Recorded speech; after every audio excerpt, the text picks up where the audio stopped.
Thanos is a very powerful guy, with or without the Infinity Stones, but we couldn't help but notice that Thanos didn't have the colorful gems for the majority of Endgame, and was still able to take names and kick butt, which got us thinking, is it possible that Thanos was stronger in Endgame than he was in Infinity War? If so, why? So, are you ready? We sure hope so, because we're about to lay some theories on ya! The final battle in Avengers Endgame was out of this world. To experience this incredible ending to over a decade of MCU storytelling was beyond awesome. And Marvel Studios did not disappoint. But while we were all geeking out over the epic final battle, there's one thing that gets some fans a bit riled up. And that's Thanos' inconsistent power level in the last two Avengers movies. You might not have noticed it in the battle, but the Mad Titan seemed to be a lot more powerful in Endgame than he was in Infinity War. Not only that, but he was stronger on his own than he was with all 6 Infinity Stones, and that really got us thinking. Sure, Thanos did start Infinity War by easily smashing the Hulk and even beating the lightning out of Thor, but in his later fights, Thanos had a far bigger challenge against far weaker heroes, at least compared to Hulk and Thor. However, in Endgame, Thanos was able to take on Captain America, Iron Man, and Thor all at once, and he didn't even have one Infinity Stone to do so. Sure, Thor was a bit out of shape, but he did have both his original hammer Mjolnir and his new Titan-killing axe Stormbreaker. Even Captain America and Iron Man are pretty powerful on their own, yet Thanos fought all 3 at the same time and got the upper hand. While it's possible that Thanos was simply written to be stronger in Endgame to allow for a more balanced battle, we think there's something else going on here.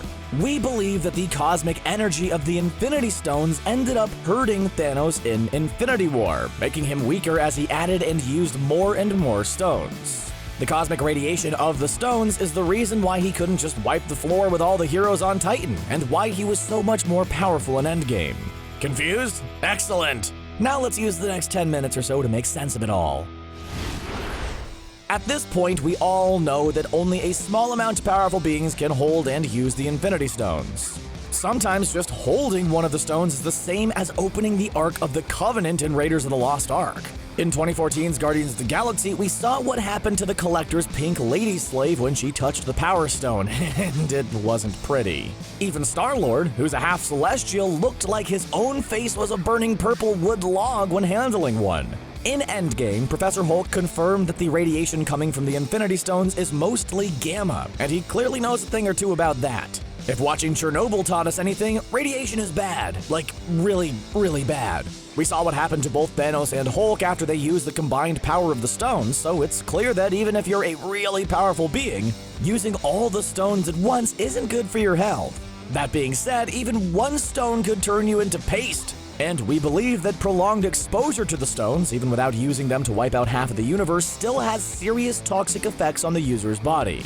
The action of adding the stones to the gauntlet looked very painful, and doing something like that once would probably kill most people, but Thanos did it 6 times. And we think that this slowly weakened Thanos over time. As Thanos were adding more stones to the gauntlet, there was more cosmic energy running in his veins, exposing him to toxic gamma radiation, weakening him in the process. Not to mention the fact that Thanos was using the stones a lot during fights, and the more power he used, the heavier toll his body paid. The only thing that kept him alive was his physiology. Thanos might be called the Mad Titan, but he's actually part of the Eternals race. He's somewhat of a mutant, since he is an eternal deviant hybrid. Since Thanos carries the deviant gene, he doesn't look like an Eternal, who mostly look like normal human beings, and instead he's a purple giant with a chin that resembles a body part that's usually covered by underpants. The Eternals are extremely powerful, and with the deviant gene, Thanos' powers are boosted tremendously. We can assume that because Thanos is an eternal deviant hybrid, he was able to snap his fingers not once, but twice, and still live to tell about it. Well, at least he lived long enough for a certain hammer-wielding god to finally go for the head. See, Thor? Practice makes perfect. At the start of Avengers Infinity War, Thanos was on top of his game. The Mad Titan delivered Hulk a cosmic butt-kicking like no other. And Thanos just Titan-handled Hulk so easily that he power-slammed him back into Bruce Banner.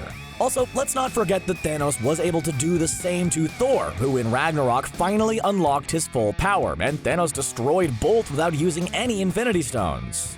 When Thanos first faced the Hulk and Thor at the start of Infinity War, he had only one stone in the gauntlet. But when the battle on Titan took place, Thanos had 3 extra stones. And the energy of so many stones must have weakened Thanos significantly. Not only was the fact that having the stones so close to his knuckles bad for Thanos' health, but since he used the power of the stones so much, he was essentially weakening himself with every fight. While Thanos had no real issues beating up the 2 most powerful Avengers, he had a much bigger challenge against far less powerful heroes during the battle on Titan. Sure, Doctor Strange is pretty powerful, so we get that, but Thanos should have easily beaten a regular man in a suit. No offense, Tony. Iron Man might be more sophisticated than the Hulk since he has his tech to help him out, while the Hulk only uses brute force, but still, that fight should have been more one-sided. Thanos should have been able to smash everyone on Titan, and his only real challenge would have been Doctor Strange. However, Iron Man was still able to draw first blood. All of this must be the reason why Thanos became more dependent on the stones as the fights went on. At first, Thanos barely used them, but over time, Thanos relied more and more on the stones to do the heavy lifting. When he finally showed up in Wakanda, he simply used the power of the stones to dispatch all the heroes who stood in his way. The fact that Thanos was able to keep going even with so many stones and then use the combined power of all the stones twice just goes to show how durable Thanos really is. And if we're going by that logic, it explains why Thanos was so much more powerful in Endgame. This Thanos wasn't only from the past, but he was also in full force. This explains why he was so much more powerful during the final battle. The Infinity Stones have not yet taken their toll on his body, so he was able to fight multiple Avengers at once. He was even able to overpower Thor, who used both Mjolnir and Stormbreaker at the same time. Thanos was pretty much unstoppable. Sure, Captain America was able to get in some good hits with Thor's hammer, but it didn't take long for Thanos to recover and beat America's butt. Once Thanos got his hands on the Infinity Gauntlet, he got exposed to the cosmic energy of the stones. And while his own abilities shielded him from the initial shock, he wasn't 100% anymore. Once again, just like in Infinity War, the cosmic energy of the stones wrecked Thanos. Another thing to remember is Thanos' armor and sword. In Infinity War, Thanos pretty much fought the Avengers in his fancy shirt. He didn't really use any weapons and mostly relied on the Infinity Stones to do the heavy lifting for him. He could have fought the Avengers in his underwear and the results would have been the same. But in Endgame, Thanos was in full armor, and he had his amazing double-edged sword. Also, let's not forget what that sword did to Captain America's shield. It cut it in half! We were led to believe that vibranium is indestructible, but Thanos cut through it like butter. Well, they did say vibranium is the strongest metal on Earth, not the whole universe, so who knows if it's even in the top 10. Okay, don't get mad at us. We know that vibranium is very powerful, but clearly Thanos has something stronger. While Thanos is extremely powerful on his own, we think that Thanos' weapons and armor gave him a serious advantage in his final battle. We're not sure what Thanos' sword is made of, but since it puts vibranium to shame, we can only assume that it connects to the Eternals and the Celestials. The MCU established that there's some connection between the Infinity Stones and the Celestials, and since Thanos has connection to the Eternals himself, it might all be connected. It's very possible that Thanos' armor and weapons are made of some ancient celestial cosmic metal. Thanos comes from Titan, an eternal colony, so it's very possible that he got his weapons and armor from there. We'll probably find out more about this metal in the upcoming Eternals movie in Phase 4. The Russo brothers called Thanos the Genghis Khan of the universe, since he's been around for a long time and traveled to many different places in the universe. So it's not too surprising that he was able to get his hands on some powerful weapons, artifacts, and more.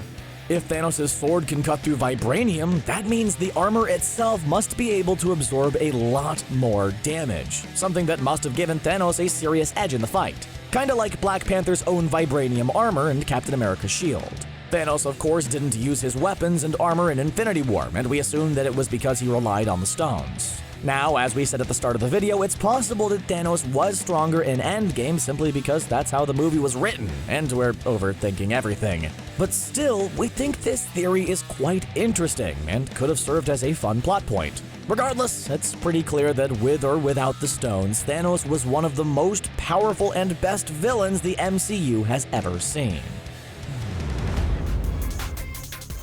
Do you think Thanos was stronger in Endgame than he was in Infinity War? If so, what's your theory about it? Let us know in the comments below, and if you enjoyed this video, give us some love by leaving a like and subscribing to CBR. Thanks for watching!